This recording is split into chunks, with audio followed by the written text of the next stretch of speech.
acredito que chega um momento que é exatamente, a pessoa tá ali, como foi comigo, tem um acalanto, tem um acolhimento, mas você fica nesse acolhimento. Eu não recebo as ferramentas para poder chegar no lugar de quem está me pregando um sermão, por exemplo, né? Então, quando aqui na parte 2 a gente fala que o resgate da magia precisa dessa aplicação para as três, mente, corpo e alma, mas a gente terceirizando. Isso é uma coisa além da nossa cultura ocidental, porque quando o senhor fala no livro, o senhor aplica isso de uma forma muito boa. Isso não é só nas religiões ocidentais, né? Existe isso também nas religiões orientais. Embora elas sejam mais enfáticas na parte de te dar ferramentas, né? A gente aqui, né, as nossas principais religiões ocidentais, que foram judaísmo, cristianismo, principalmente o cristianismo, né, aqui no Ocidente, você tem aquilo que você falou, um acalento, né? Então, as religiões institucionais, aquilo que eu estava falando anteriormente também, elas preservaram muito e a humanidade deve ser grata a isso, por elas, né? Elas têm preservado aquele ensinamento. Só que elas são ensinamentos que te trazem um alívio para a sua dor. Mas elas não aprofundam nas ferramentas que os mestres trouxeram e passaram para você transcender aquilo. Não só aguentar aquilo ao longo da vida, para você transcender. Então, as escolas iniciáticas, elas vão preservar essa mensagem que esses mestres trouxeram e essas ferramentas para você utilizar e se transcender. Então, quando a gente fala de coisa institucionalizada, eu lembro muito daquela frase de Jesus, né? Vocês têm as chaves das portas dos céus, mas vocês mesmos não entram e não deixam que os outros entrem.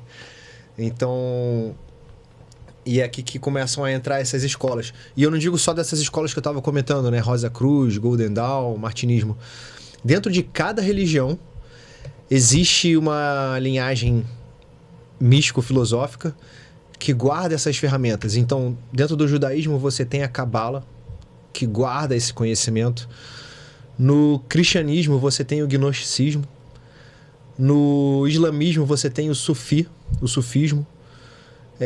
Dentro do hinduísmo, que isso já é mais aberto, você tem aquela ordem dos swamis, que você guarda isso. Você tem o Vedanta, o Yoga, que traz esses ensinamentos completos. Dentro do budismo você também tem o Vajrayana, você tem o Kalachakra, que guardam todos esses conhecimentos. Então, mesmo as religiões, se você fosse aprofundar e mergulhar nelas, você vai ver que elas também, algumas correntes ali dentro, guardam essas ferramentas. E por que a grande maioria delas te priva um pouco de uma certa liberdade do seu corpo, já que a gente está aqui para viver esse papel? É aquela história do 8 ou 80, né? Então, é preciso você ter um domínio sobre si mesmo, que a gente estava falando anteriormente, né? Para não cair num vício ou não ficar procurando prazeres momentâneos como fuga e acabar ficar preso nisso. Isso vai atrapalhar a sua evolução. Mas você deve aprender a ter autodomínio disso e seguir um caminho do meio, como dizia Buda, né? Então você deve ter essa disciplina e saber saborear e ter as experiências na vida da matéria com sabedoria. Mas naquelas épocas remotas, como dizer isso para o povo? Que não tinha tanto acesso à escrita, muitos não sabiam ler, viviam uma vida mais difícil, mais voltada à sobrevivência, praticamente, né? Como é que você vai falar isso para uma massa, né? E explicar esse detalhe da sabedoria do caminho do meio? Então é difícil. Então é o 80. É melhor falar assim que, não, isso aqui é contra a lei, isso é proibido, você não deve fazer isso, não pode fazer aquilo. Era mais fácil do que explicar, né? E é isso que as correntes místicas dentro dessas religiões trazem. E essas escolas iniciáticas, elas trazem ensinamento, elas mantiveram ao longo de eras passando de geração para geração. E qual a diferença de eu seguir um caminho de uma escola iniciática em ter uma religião? Uma coisa não influencia na outra. Todas as escolas iniciáticas que prezam esse nome, né? Você encontra pessoas de todas as religiões lá dentro. E isso volta aqui para o que a gente diz da tradição primordial.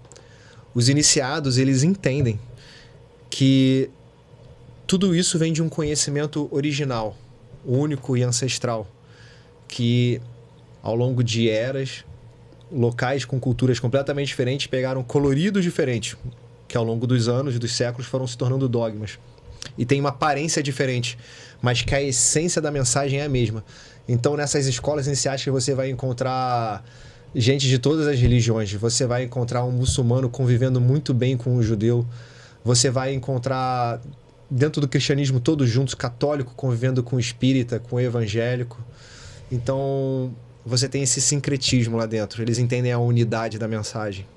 E isso quando a gente não tem essa igualdade de convivência, de paz, de harmonia no mundo, isso é só por falta de conhecimento ou é falta de entrega? Como o Buda dizia, a ignorância é o mal do mundo.